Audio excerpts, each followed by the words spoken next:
Hello, everyone. This is the July 6th meeting of the Old Astoria Neighborhood Association, and we thank you for joining us.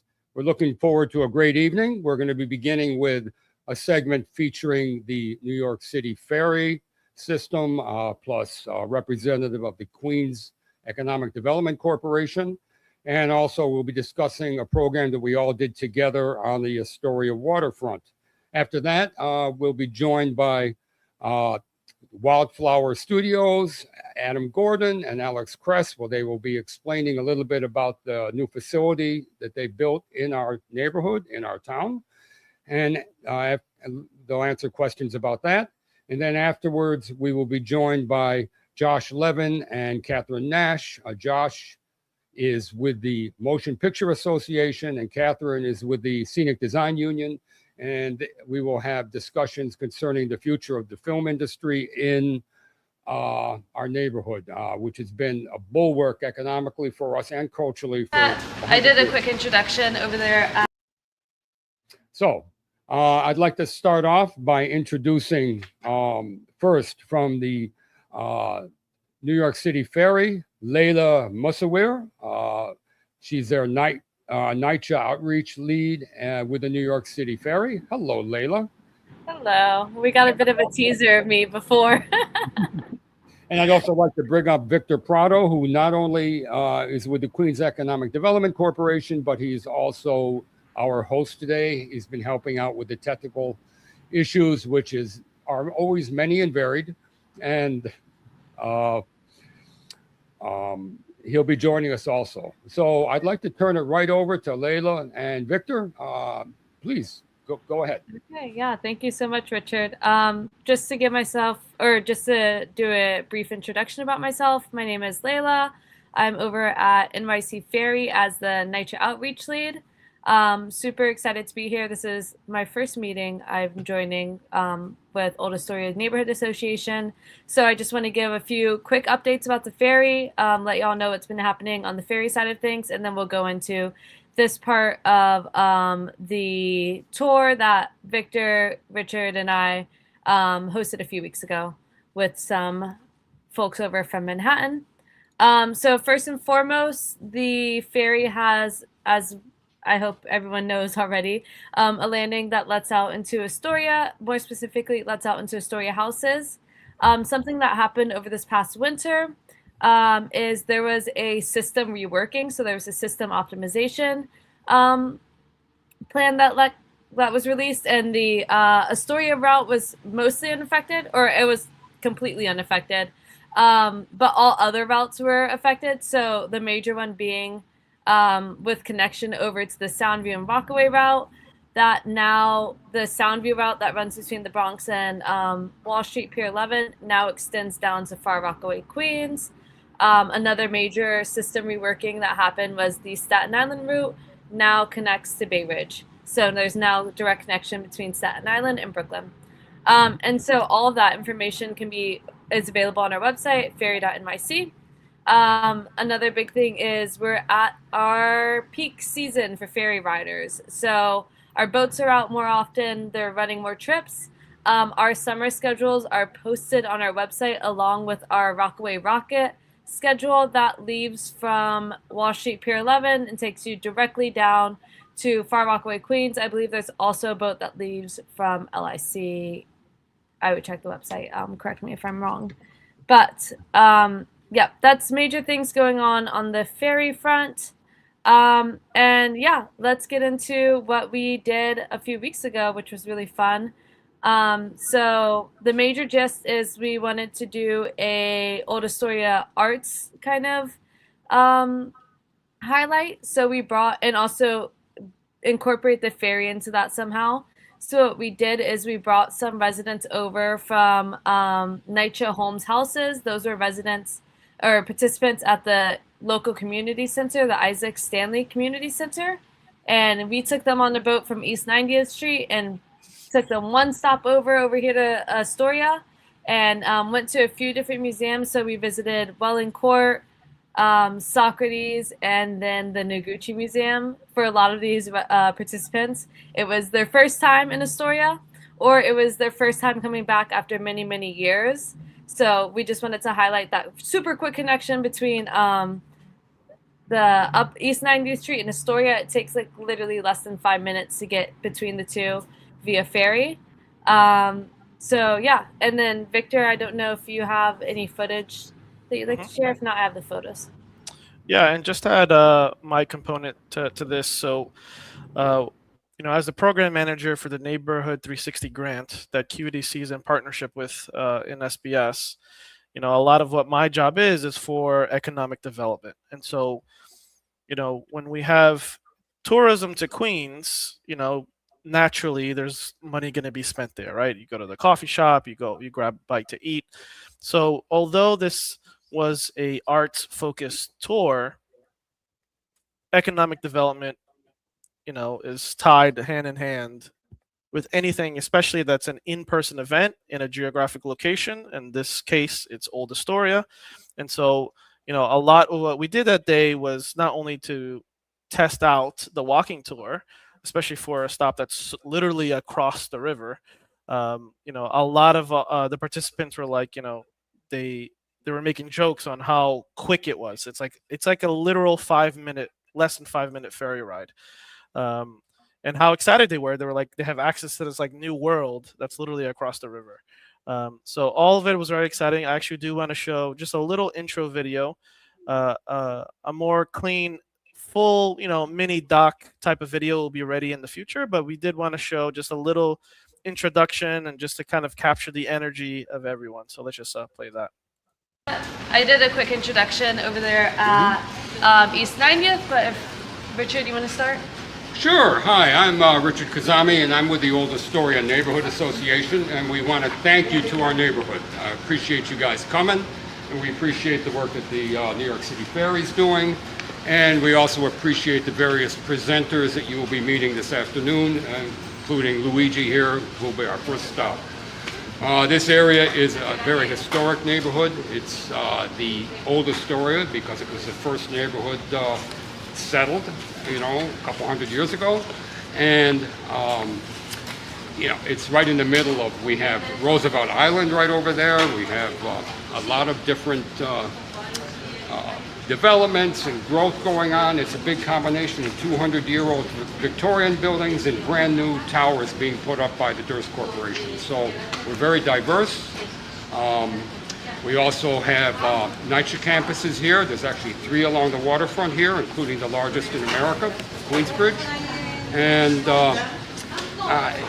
we want to welcome you and have a good time. Okay, this is the main thing we want. We want to invite our neighbors to come and enjoy our neighborhood. And you're one of the first groups coming, so you're paving the way.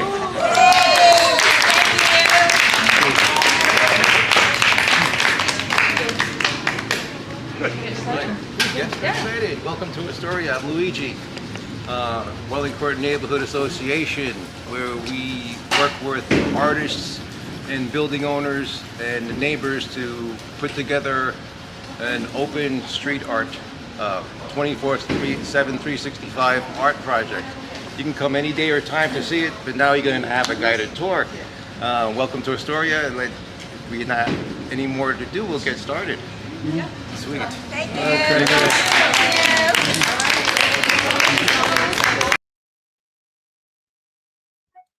All right, just to get a little sneak peek to see the energy. The energy was very high. Everyone was super excited to be there.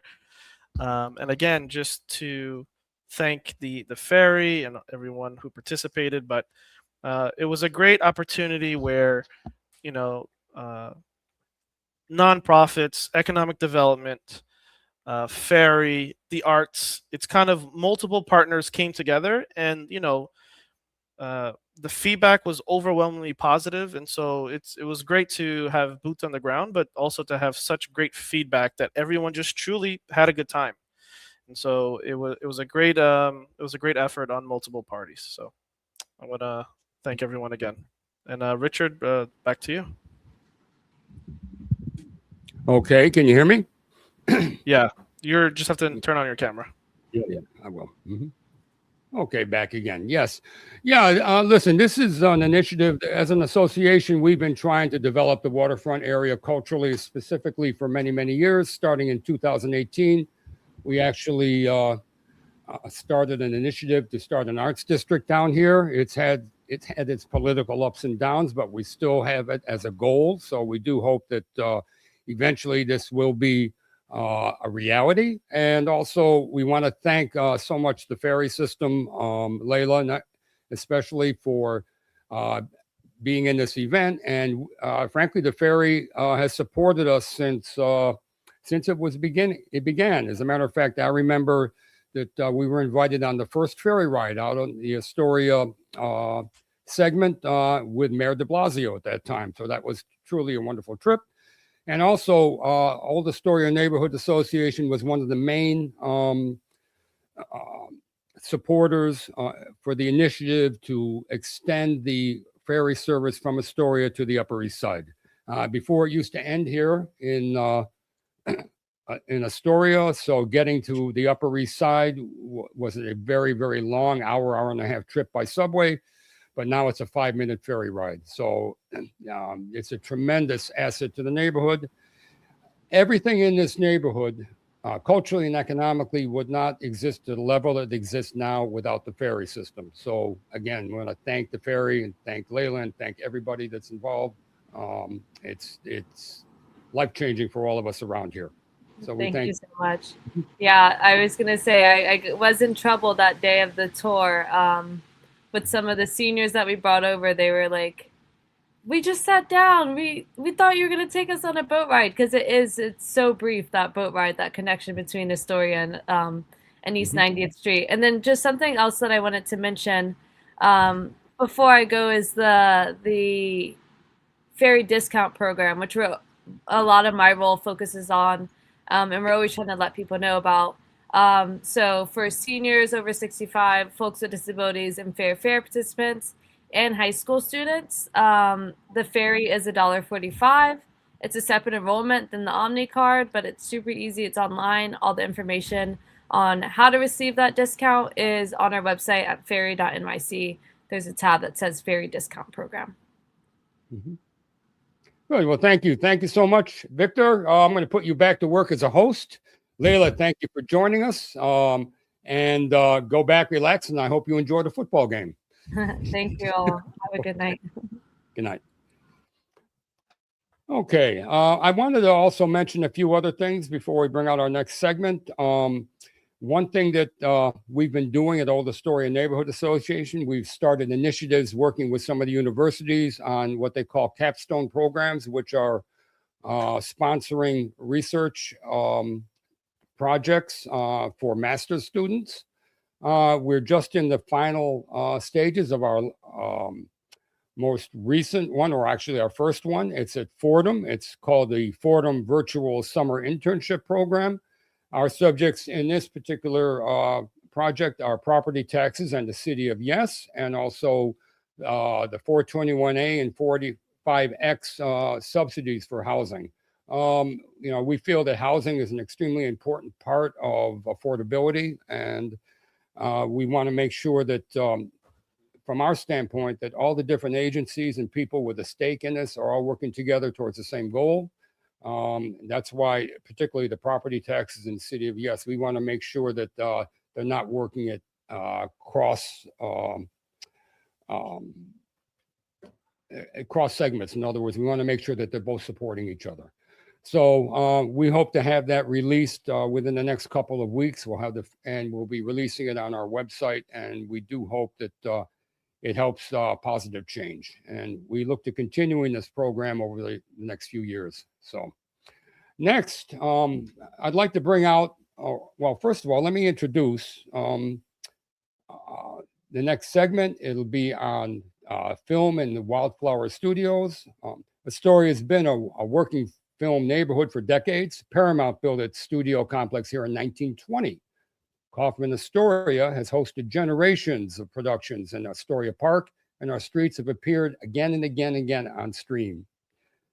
To name a few titles: A Bronx Tale, Goodfellas, Serpico, The Taking of Pelham 123, A Guide to Recognizing Your Saints.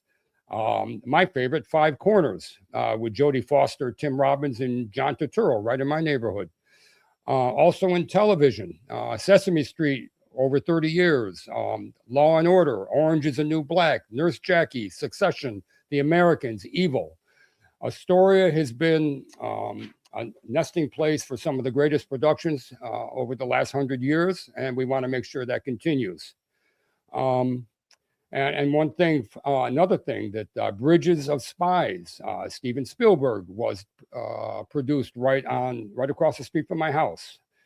So to start this film segment, we're going to look inside the newest piece of that story, Wildflower Studios on our waterfront. So please join me in welcoming Adam Gordon and Alex Cress to walk us through Wildflower Studios. Thank you for having us. Mm-hmm. Hello, Richard. Hi. By the way, I want to mention quickly that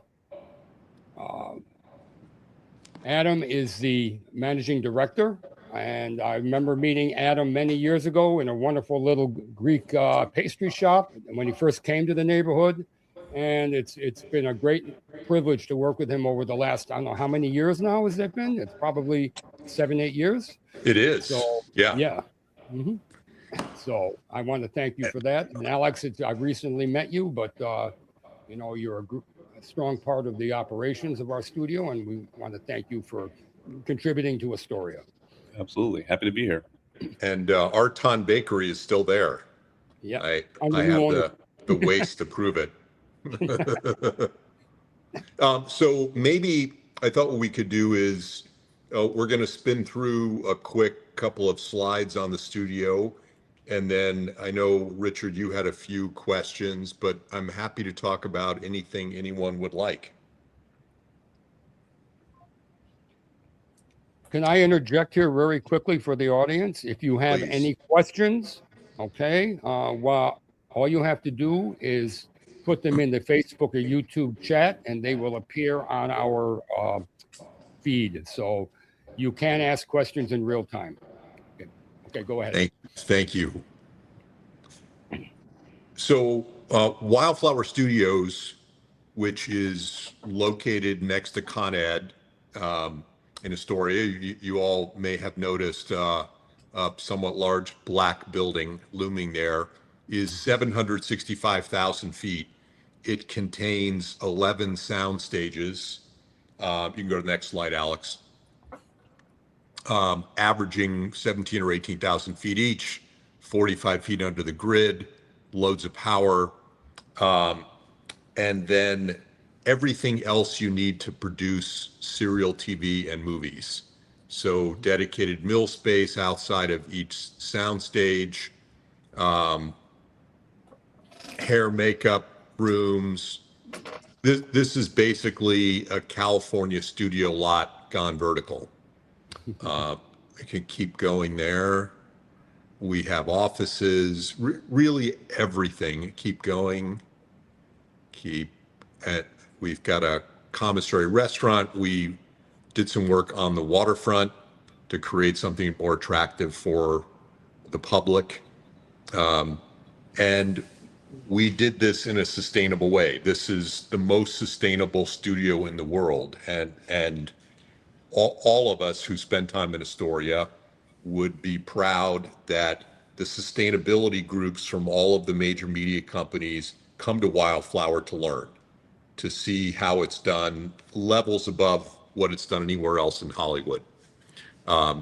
Typically, when Hollywood talks about sustainability, they talk about using electric generators, battery generators instead of diesel, and that's important.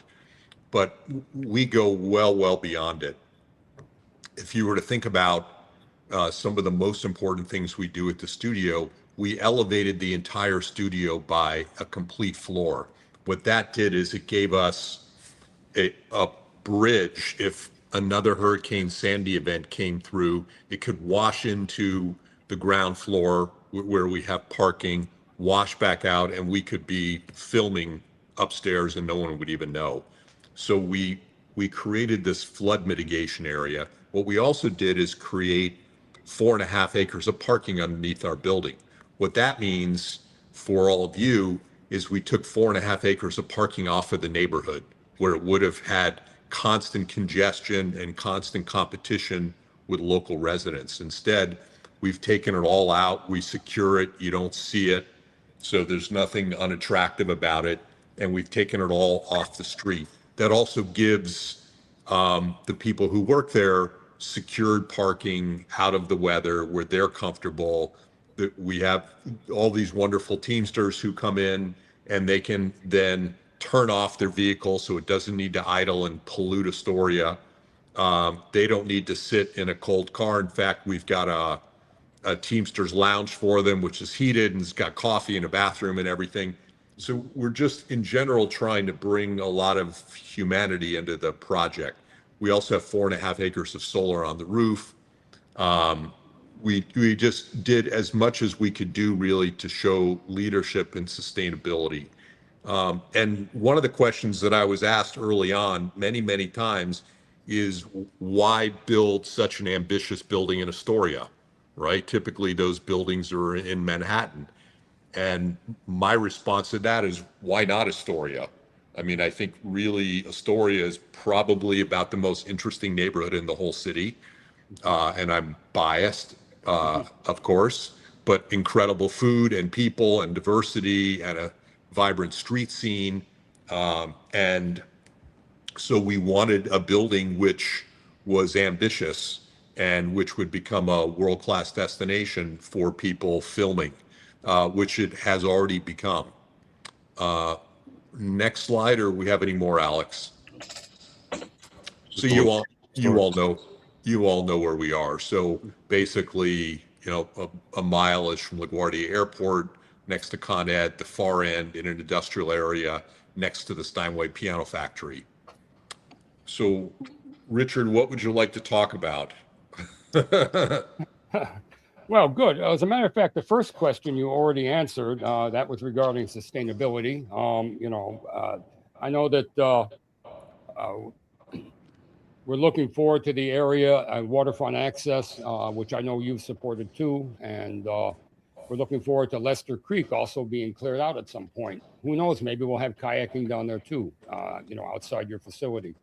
We looked at that, by the way, and there's the scientific term is outfall, but the unfortunate reality is it's raw sewage that comes into these areas when there's overflow from the city sewer system in times of heavy rain. So we wanted to bring kayaking there because I think it would be really fun. And at some point, if the city can improve the sewage system, we can have it there because it's a perfect spot. It is, it's something that I always thought would be great there. That little inlet there is actually quite beautiful. It could be. Yes. One thing I also wanted to mention that your personal background says that you're involved with the 100-year plan with the Scripps Institution of Oceanography. Yes. And you co-founded the regenerative agricultural operation in Sonoma County in California. Yeah, I really wanted to be a marine biologist or a field ecologist. I didn't want to go into business, but I didn't have an option because I was very broke. And so I went into business. But I try my best to stay very involved. So I was on the director's cabinet at Scripps Institution of Oceanography for years. I currently sell Japanese Wagyu beef to local restaurants in Northern California and try to do our very best to bring as much sustainability and design thinking into every project that we do in New York City, which is where we're not only based and where I raise my own sons, but also where we do all of our work. Well, I'd say it's great to see something on that little necklace around Astoria that's primarily filled with power plants, which historically have been polluting, and instead we have a facility that in fact is creating power sustainably. So I think it's a great thing, and we greatly appreciate it. Thank you. And Alex, you jump in anytime you want to. This is a couple questions I'm going to ask. Okay, Wildflower has been open for several months.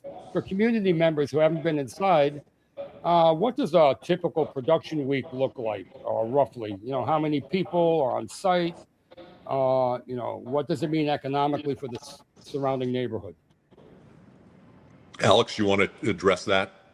Sure. Well, we currently have a couple projects, and we can have anywhere from 200 to 500 people a day, depending on whether they're shooting or not or building. But a typical week typically involves a bunch of different departments of production. That could be Scenic and carpentry, construction department, could be, you know, camera department, and everybody just coming together and working on the stage and different, depending on what phase they are in the production. But you know, it's really only required for catering to happen when they're filming. So, you know, when they're building and when people are working in the offices, there's a lot of you know, going out and kind of enjoying a story and going to Dip Mars and getting lunch or ordering lunch in. So I think that it's had a great economic impact on the local businesses. Thank you. Okay. Next question. Robert De Niro has said on the record that New York's tax incentives are beside the point, that the city itself is the draw. You share that view, and what does Wildflower offer a production company that simply cannot be replicated, let's say in Atlanta or Albuquerque or London? Yes. It's very complex right now.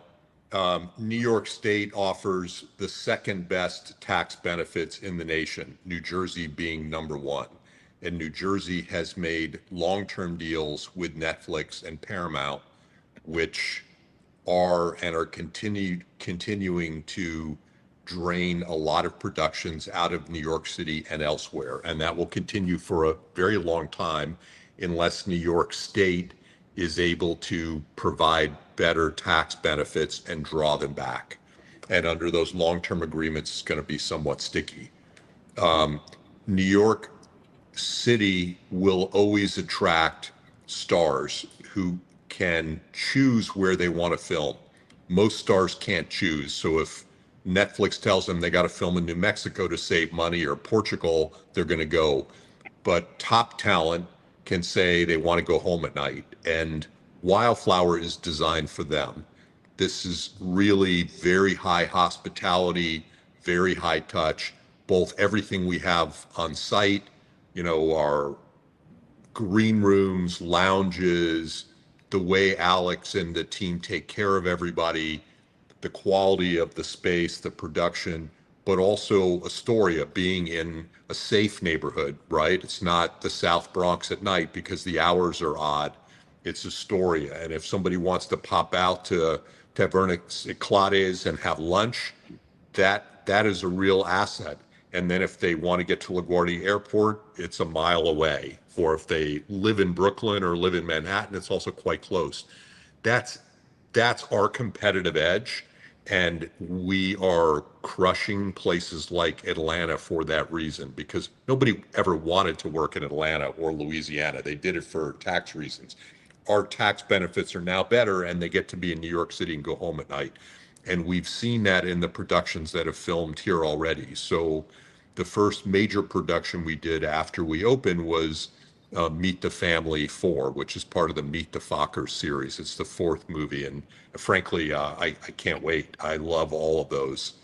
That was starring, and it's been announced, Robert De Niro, Ariana Grande, and Ben Stiller. One of those people, other than Robert, decided to come back for another major production because they love working at Wildflower so much. And then the other person has already recommended business to us. So what we're seeing already, because we're relatively new, is once people work at Wildflower, if they have a choice, they don't want to work anywhere else. Good. Next question. The very first shoot at Wildflower was a scene from CBS's Elsbeth. Is that correct? That's correct. Yeah, good. And media reports describe multiple stages booked at the same time. Can you give us a sense of the mix of work, features, television, commercials, and whether the new state, well, you already discussed the state tax incentives. and why Western Queens. But if you can give us an idea of the mix of what you're doing, that would be great. So I would say that the majority of our sound stages today are occupied for serial TV. We just wrapped filming on a movie sequel, well known. I don't watch horror movies because I find them terrifying, but if you did, you would love this. That's a job.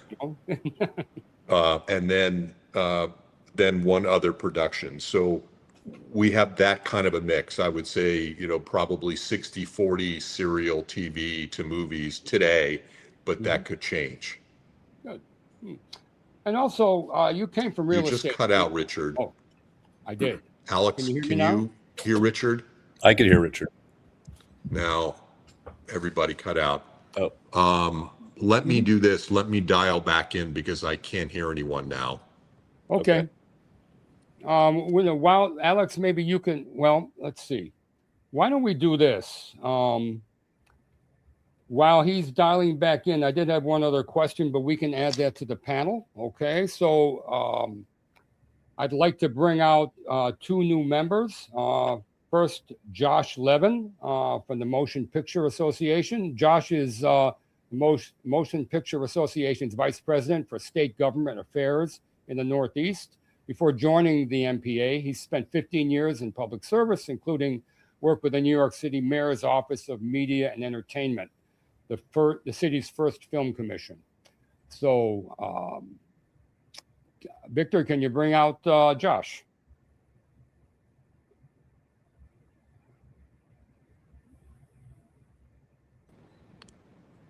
Working.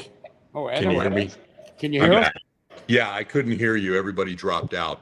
Okay. Is Victor, is Josh available? Uh-huh. I saw a silhouette. Well, while we're waiting for Josh, let me go Now through the everybody dropped out again. I could hear, and then my microphone just. Can you hear me now, Alex? we can hear you. We can hear you. well. Yeah, Yeah. I can't hear anything. I'll drop off again. Okay. Okay. Josh, how you doing? Good. How are you, Rich? Yes. How are you doing, Richard? Can you hear me all right? Yeah. Very Great. good. Okay. And also, Victor, can you bring Catherine in, please? Hello. Hello. Catherine is with the Scenic Design Union. Okay. Actually, I want to correct you there. It's called Local 829 United Scenic Artists. Okay. Very good. Perfect. Okay. Yes. Thank you so much. Okay. And we have a few questions while Adam gets himself back in, and hopefully can hear us. Can you hear me now? We hear you very well. Okay, good. It must be somebody from Atlanta bugging my laptop. Good. Good. Well, why don't we do this? Go here. The last question I was just going to ask you, Adam, before we lost audio. You came from the real estate industry, self-storage, Amazon, logistics, which I also came from logistics too. We've discussed that in the past. Residential design. Building a film studio is a very different business. What convinced you to do this? I'm still in the real estate business very actively and developing in the city. We're working on electric vehicle fast charging stations. We've got one opening at LaGuardia Airport any day, one at JFK.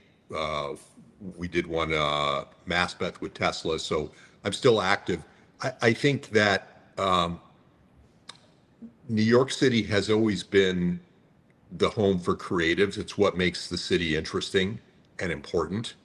And the opportunity to have a home where artists can bring stories to life was really compelling to me.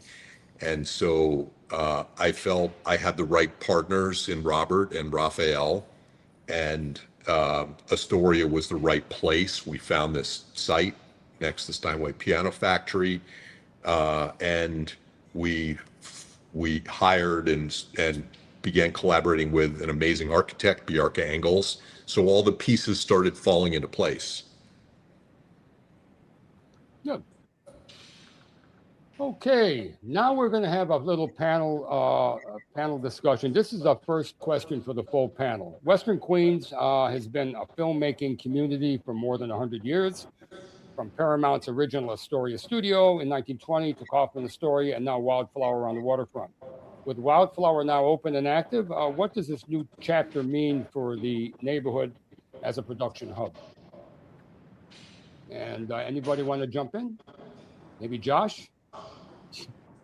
Oh, sure. Well, first of all, thanks, Richard, and to OANA, for having us and giving the opportunity to speak with everyone.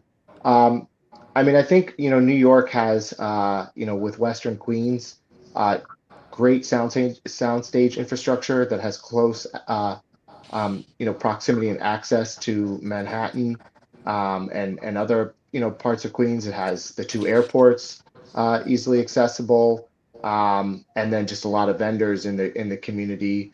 Not to mention, when you're shooting, and a lot of the studios think of like the proximity to everything and the time it takes to get folks from set, from on location or a soundstage, and so that gives Queens a leg up with the bridge crossings and tunnel crossings. So I think that, and then just the concentration, it becomes a hub of activity, stretching from Astoria in the north down to northern Brooklyn, and between Community Board 1 in Brooklyn and Community Boards 1 and 2 in Queens, you have some of the highest concentration of film permit activity as well. Mm-hmm. I would say, and I don't want to be controversial, but I'm gonna be what I think accurate. 5 to 10 years from now, Kaufman and Silver Cup likely will not be there. That's my view. Mm-hmm. I think that they are not competitive in terms of their offerings relative to new sound stages that have been built. Steiner, East End, Blackstone in the city, us, and occupancy is reflective of that already. And I think they're great sites for other uses, particularly Kaufman Astoria, right in the middle of Astoria. And my bet would be they will be repurposed for other uses. Actually, they may have actually had the same thought, considering they were very involved, a partner in the Innovation Queens rezonings. And I happened to also be on the zoning board at that time and the community board. Yeah. And at this point, I would say it's on a hard hold, but you never know what the future holds. But I know that they are looking about that property as future housing. So. Yeah, and the original owners, Suna and Kaufman sold, right? Yes, so they're to funds, and both of those funds are kind of in trouble. So that also may precipitate the change happening more quickly. Mm-hmm. But how about Catherine? You're nodding your head a lot, so maybe I'm sure you have something good to say on this. Well, certainly we bring a lot of business to the different vendors, hotels, et cetera, because the actors and some of the crew has to stay overnight if you're shooting late at night. And there's something called that the producers provide, a safety hotel or a safety ride, which also uses Uber and things like that. So, and it's also an established neighborhood. It's been shooting film and television for many, many, many years. And the vendors in Manhattan that our local use know how to get to Queens. There's no issue there, so it's familiar territory. Also, I wanted to say one other thing in terms of like shooting in the city. The city has wonderful architecture, and you can't capture that any place else. Yes. You can't. a lot of times on set, as scenic artists, we wind up reproducing pre-war buildings, et cetera, and it really holds that New York flavor. And even though they've tried to go to Canada at times to shoot New York, you can always tell it's Canada. And there's only one New York. So There's no backlot like it, correct? nope. Good. All right. Well, thank you. I'm going to ask some individual questions of some of our new members on the panel, and then we'll bring everybody back again for a few questions for the whole panel. I'd like to bring up Josh now first. Okay, Josh. Okay, first of all, IndieWire and MOME reported earlier this year that the New York City film and TV production permits surged from 297 in February to 627 in May of 2026, more than doubling in 3 months. Is New York's recovery real and durable, or are we seeing some sort of short-term bounce? I think we're seeing the film tax credit and the enhancements really coming to life. I think you're continuing to see investment in New York, and so in the case of Wildflower and Adam's and Alex's work there, getting beautiful soundstage infrastructure that is competitive with the rest of the globe. And I think really what it's telling too is there's an investment from the city. This mayor and the mayor's office of media and entertainment with the new commissioner, Rafael Espinal, are really trying to cut the red tape that continues to be a challenge in New York. And production schedules do not operate in the same time frame as city bureaucracy, and so MOME and the city agencies and in lockstep with Deputy Mayor for Economic Justice Julie Sue, really showcasing the city as a potential hub for, as one can note, a very union focused industry with above living wages. So it's very important, I think, from an economic justice standpoint too, that we keep and the city keeps expanding their opportunities for film production. Good. In addition, nationally, employment in motion picture and video production is still below its peaks. From your perspective, is that a temporary post-strike correction, or is it an industry that's permanently restructuring the lower level? I think it's really hard to say. It's a little bit of everything.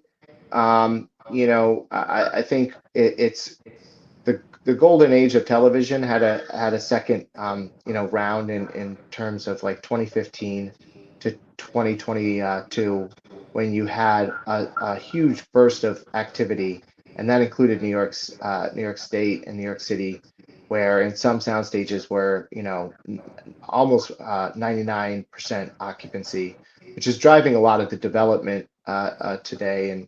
And I think there's some smart investments, and then there's just a lot of other sort of what Adam alluded to, and so I think I think you're really going to see an industry that continues to evolve because it has been around for over a century. The MPA is over 100-year-old organization. Member companies are the ones that you all know, like Disney, Amazon, Disney and Paramount, but then there's other newer companies like Amazon and Netflix. And I think the medium is the changing way that movies and television and streaming have been showcased.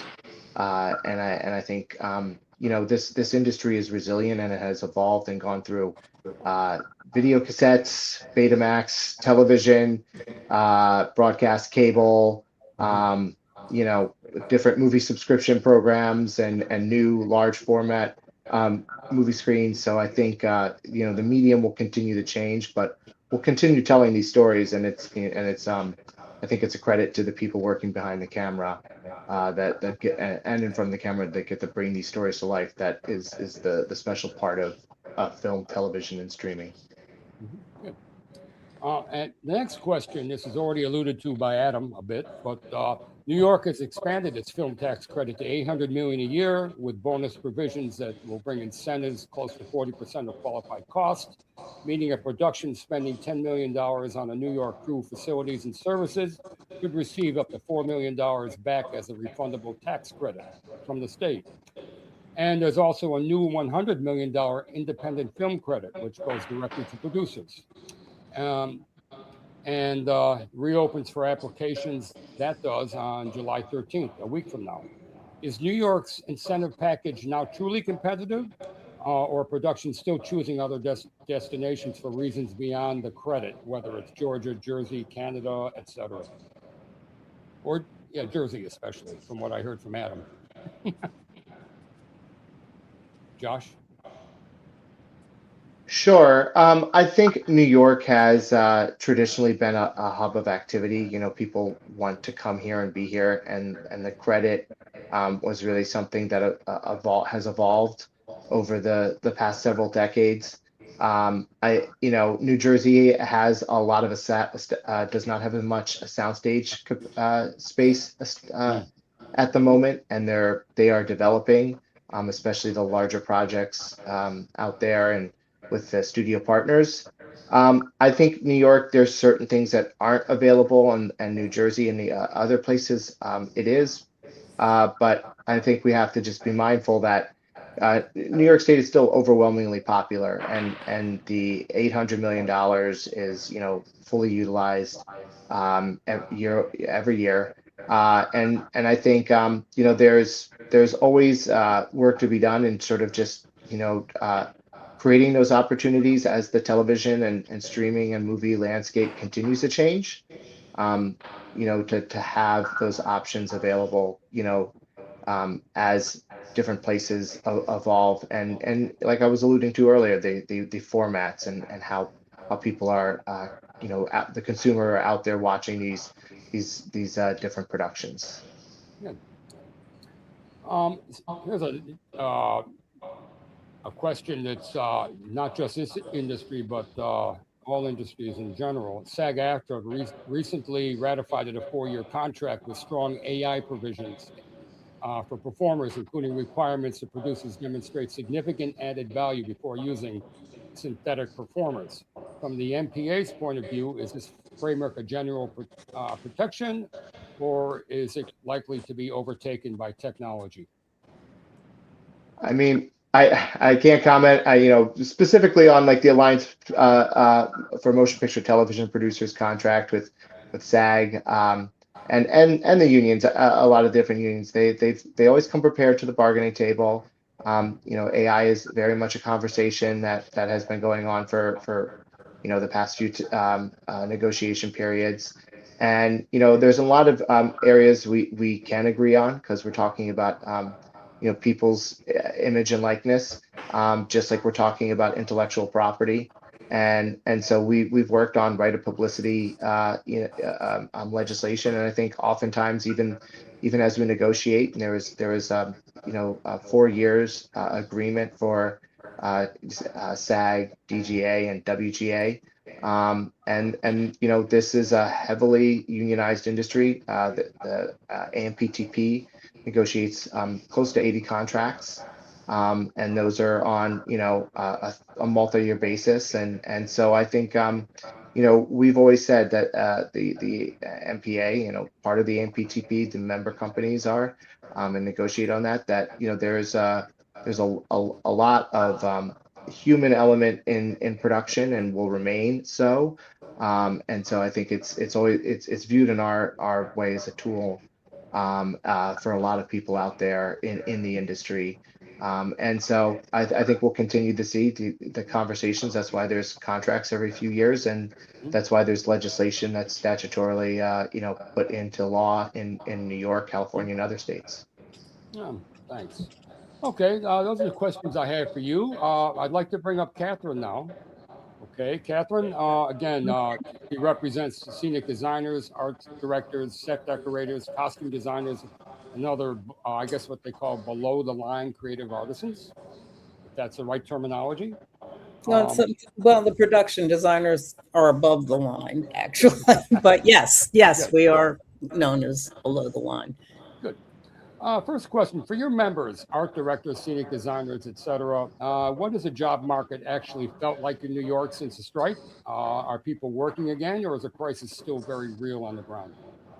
Well, this spring, the businesses started to pick up, which has been great because it was incredibly slow right after the strikes and everything. And there was also talk that the business itself was self-correcting because they had produced an enormous amount of content before the strikes.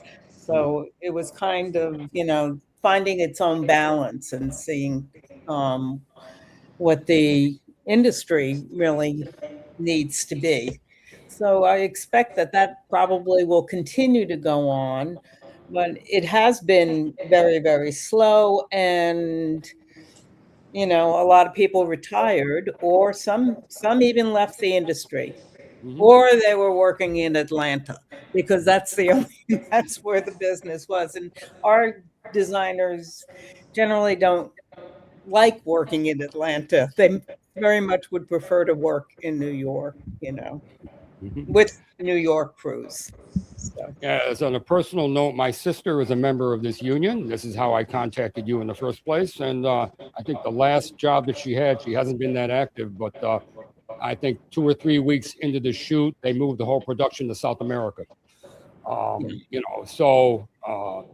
And this is in the middle of a shoot. So there must be, are there protections against anything like that? Or not really?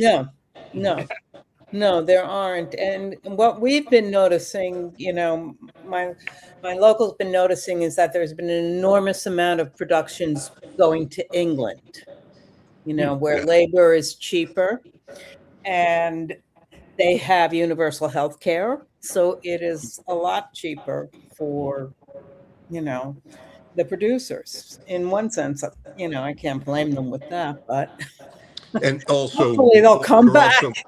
I'm sorry, also, Adam. Oh yeah, you're also working in English, so it's very, very attractive because it's considerably less costly than America, but we're not dealing with any language barriers. Yeah, Good point. and they have talent there too. Yes, So, a lot. yes, And- exactly. And wonderful sound stages. Yep. Next question I had was your union, below the line workers, did not strike in 2023, but they suffered the losses when the production shut down. And I guess this goes back to the question I had before. Are there any protections or mechanisms for craft unions when they go dark because of strikes from other unions? Our local itself does not have a strike fund. Some locals do, but we do not have that established. We do have, there is a vehicle for hardship grants that's provided by the Entertainment Community Fund that, used to be the Actors Fund actually, but now it's a big umbrella for other people. And if you are going through a very hard time, you can apply for that. And, they'll want to see your bank statements, et cetera, but they will provide money and help and food and counseling, so it is a valuable resource that we have. Last question here. For a young person in this audience, maybe a recent graduate of one of our great art institutions like Parsons, Pratt, or the School of Visual Arts, Cooper Union, FIT, who has a passion for painting, scenic art, scenic design, etc., and wants to bring those skills to film and television, what is the actual pathway into United Scenic Artists Local 829? What do they need to do? What does union membership mean for their livelihood and craft? Okay. Well, they need to go to the website first. And on the website, we have all our exams are listed there. And now even we are starting to put in some questions about and information about what you'll be tested on. So it's not this black box that, oh my God, what is going to be required of me? We're actually putting it up there to make it much more friendly to new candidates. And one of the main advantages of being in a union, especially a union of our age, it's 125 years, is that you learn things, from greater people than you when you first come in. Everybody's willing to show you the ropes because your success is our success as a local. And we want to make sure that we provide a great service to the producers, that they want to come back for more, So we do our part that way. And, in terms of like FIT, the costume design exam is there. Every single craft is listed on our website. And they can call the office too. The phone number's there too. So, yes. In terms of being a scenic artist, there are, I think, 4 different exam paths. Scenic designers, they have 3 different exams. So, it does get into specificity and things like that. Lighting designers are now breaking into television, actually. 829 is negotiating a new contract for them as well. So, yeah, it's happening. And that's well, there's New York City, there's no greater source for artists. I'm in a different field, but I'm a professional musician by trade. So I've been through some similar lifestyles. And it is interesting, the gig economy, because I spent my whole life not knowing where my next job was coming from, but they always somehow appeared. So I'm still going. Exactly. Yeah. Good. Let's see. What I'd like to bring up now is the full panel. I have 3 more questions to ask of the full panel. So anybody can jump in, and then we'll see if we can get different comments from different people. New York City is a magnet for the next generation of filmmakers, designers, and performers, from students at places like NYU Tisch or the Lee Strasberg Institute. There are people who moved here from all over the world with no formal school connection, just talent and ambition. What specific practical steps would you recommend to somebody in that position, whether they want to direct, design, act, or work in the trades, to get their first real job, plug into unions or professional networks, and if they choose Western Queens as their base, connect with opportunities that exist here?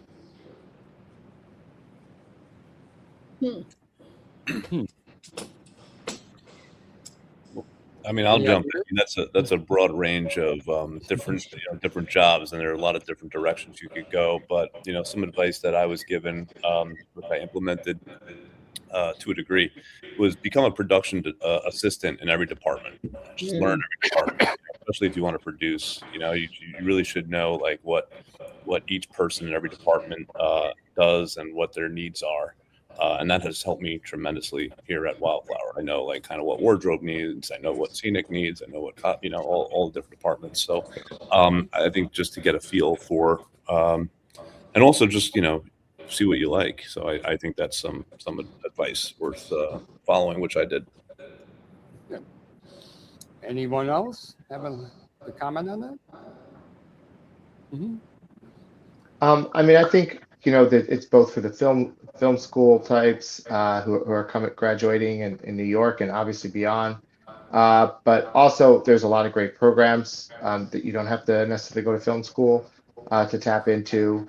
In New York City, the Made in New York production assistant and post-production assistant program that are put on by Brooklyn Workforce Innovation at the Brooklyn Navy Yard.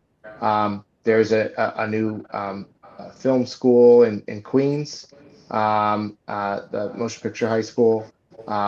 There's Real Works and Ghetto Film School, and the state has programs through the various SUNY schools like LaGuardia Community College and Lehman College that really offer people a first glance into how production works, and provides a boot camp of sorts to get people ready. And I think that speaks to whether you went to film school or you went to one of these programs that are for people looking to break into the industry. It's really that dedication of showing up early and on time, working long days, and always saying, what more can I do? I think it applies. It's a lot to life, but particularly in production, I haven't worked on production, but it's a constant refrain I hear. And if you're willing to do those, a lot of these jobs are available to folks without the similar journeyman requirements in a union like that you might have with an electrician or a plumber, or the other skilled trades, because it's very much like an on-the-job learning, and it's something that working with everybody, you become a trusted partner in getting this one singular project done. That a lot of challenges come up over and over again, and dealing with the city and state and tax credit side, production side, policy. I can hear, I've heard it time and again, and I'm sure the folks of 829 whatnot have been in pinch situations, and it's really about who you are, that you put the best you put forward. Speaking of that, Alex, a quick question: how does one go about becoming a production assistant? Now that you said that that's the best path, how do you get there? Yeah, it's a great question. A lot of the industry is like who of course, but if you go to the mayor's office, I think that I used to do this. There's a list of production shooting in the city, and you can inquire the production where the production office is, and send them an email with a resume and a cover letter. I had the fortunate opportunity to go to grad school and film school, but there was a certain point I was between jobs, and I showed up at sets and would meet the location manager or somebody. And so, luckily we live in a city that there are a lot of projects shooting. I went, the story, I went for lunch today, and there was just another project filming right down the block. So yeah, there are many ways to kind of get in the door.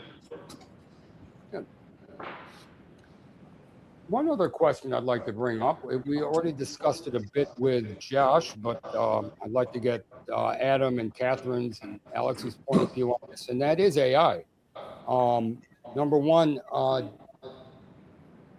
Adam, did you have AI in mind when you designed your facility? Is it something that you designed to work in conjunction with it, or is it something that's going to be diametrically opposed to it?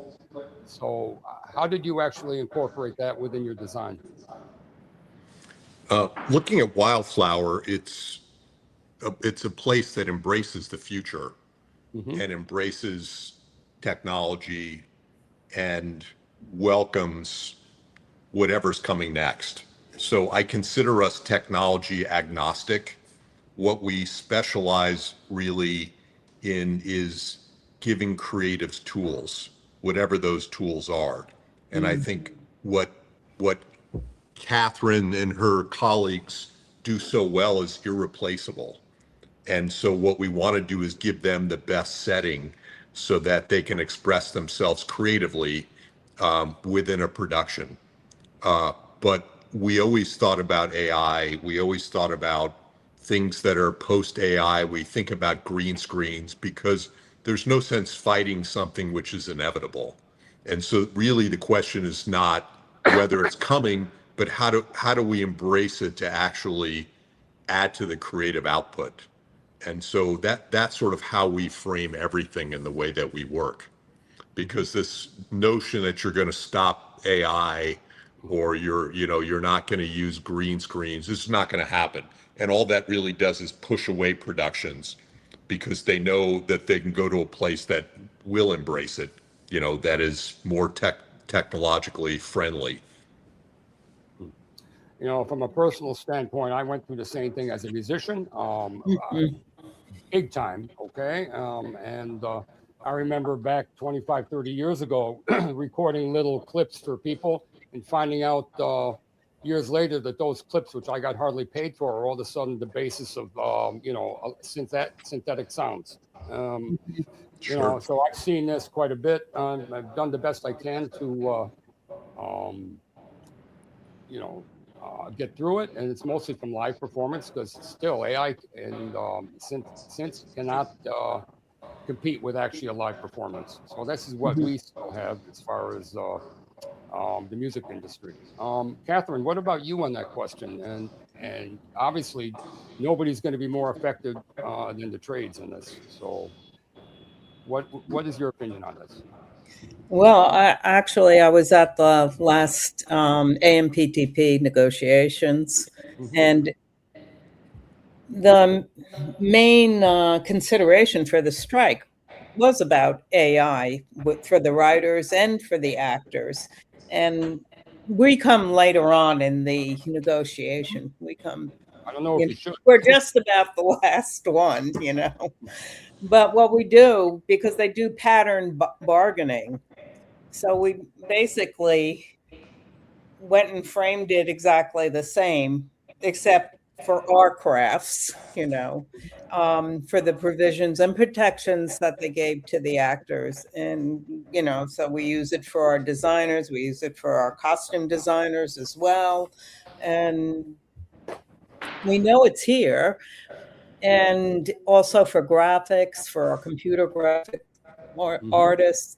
And we are more than willing to embrace it as a tool, but we need to be employed using it.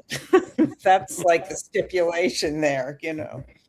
And that came up, and it's in our contract now, and I'm sure the next cycle, which we're about to go into, it'll come up again, and we'll be tweaking it here and there as we do every 3 years. That's when our contract generally comes up. Well, as we know, it's going to be part of all society. A lot of changes are coming. Listen, I have one last question, but before I bring it up, I want to thank everybody for joining us. It's been great having you. This is such an important subject for our neighborhood. I don't know, other than good restaurants, I think Astoria is mostly known for its film work. And, we're glad to see that the tradition is being kept alive, especially with people like Adam and also Josh, supporting this industry. It's very, very important. I know that you have a big background with the mayor's office and now with the association. So anything that we can do as a civic association to help support this, please let us know too. Okay, it's a two-way street here. Look, one thing that I would say, Astoria embraces us, and you feel it on a daily basis. When you go to the restaurants, they welcome you. When I want a quick bite, I go to the souvlaki lady and I get my chicken souvlaki, right? Or I go to Arton on the way. And there's a warmth to the neighborhood, which is so palpable. And it's really meaningful to everybody that works at the studio. And it's never lost on me as a New Yorker, because not every neighborhood is like that at all. But it's just a very special place. And I feel, super blessed that we were able to find a home for Wildflower there. Well, that's why I moved here in 1985 and stuck around. Yeah. The last question is, I just wanted to say one thing in terms of Wildflower, and you've also found a home for the show Severance, and Yes. I had been on Severance 1 and 2. Oh, amazing. Which was at York Studios in the South Bronx, and you could not go out there. It was not in a nice neighborhood where Astoria. It's scary. Yes. It's literally scary. Yeah. And so it's wonderful that it's moved there. So thank you. Yes. Thank you. Good. Okay, the last question for everybody, and I hope you each can answer. Western Queens has been making films and television for more than 100 years. Give us your single boldest prediction. What does the neighborhood look like as a production community in 2031, 5 years from now? You can put it in one of those prediction markets right now, right? You know that they're Because you can bet on things now too, like that. Everybody seems to be speechless. I guess I'll go first. I mean, I think New York City is still going to be a draw. It's still going to have a film tax credit. New Jersey is still going to be a great neighbor, and the unions are still going to be out there working. And I think they'll see, because the proximity to Manhattan, people come to New York, they want to point a camera and touch and capture that vibrancy on screen. And I think, to an earlier point, there's about the AI discussion. I think there's going to be, personally speaking, a lot of individuals who want to see productions that are real and tangible. And so they'll look for the producer, the director, those creators that focus on that, and New York will be part of that storyline. And I think it'll continue to drive economic activity, which is always has done, whether it's boots on the ground, cast and crew, or the local vendors, as well as just the residual tourism value that you get showcasing all these sights and sounds of the city, taking snapshots of the past, present, and future that really capture people's imagination. So I think that the MPA and their member companies and all the people out there in the film and production industry love to tell stories and be part of those stories. So I think 5 years is a little easier than 50 years, but I think we'll still be telling these stories, and it's going to be an exciting one for New York. Yeah, I think it was really well said. But I think what we have going for us in New York is the ultimate partnership. We have the tax benefits, the crews, the cast, the backdrop of the city, the culinary scene, the vibrancy. I think putting all that together really is our asset. It's not one thing, it's that we have everything, and no place else is like it. And I think that's always going to draw creatives to come here and tell their stories. Good. Alex? Oh, I mean, I agree. I don't know what more I could add, except that I think that production's not going anywhere. I mean, AI is a tool. There are many tools. There will be some changes. I think right now we're seeing a lot in more in the VFX and CGI arena, but they're still going to need sound stages. They're still going to need carpenters. They're still going to need people to paint.